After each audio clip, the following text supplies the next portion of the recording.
సంఘమా, విశ్వాసుల సమూహమా, ఆ కువాడక తన కాలమందు ఫలమిచ్చు వృక్షమా, షారోను ఫలములు పద్మమా, పరిమళ తైలమా, సువాసన సారమా, క్రీస్తు రక్తములో కడుగబడిన కుసుమమా, సత్యమునకు స్తంభమా, రానయమున్న రారాజుకు సైన్యమా.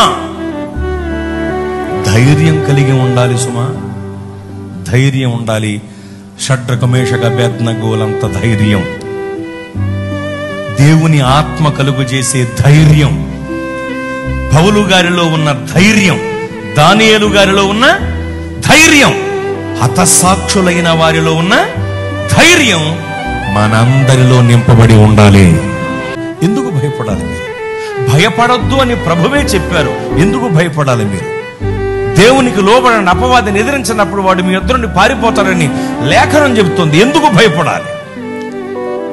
రాజుకు భయపడ్డారా చెప్పండి? మరణానికి భయపడ్డారా? లేదు. మనం ఎందుకు భయపడాలి? అందుకుని ధైర్యం కలిగి ఉండాలని లేఖనం చెబుతోంది. ధైర్యమును నిరీక్షణ వలన ఉత్సాహమును తుదమట్టుకు చేపడితే మనమే ఆయన ఇల్లు. నీవు నిజంగా భూమి మీద ఉండగానే దేవునికి ఇల్లుగా మారాలంటే ముందు దైవికమైన ధైర్యం నీకు కావాలి.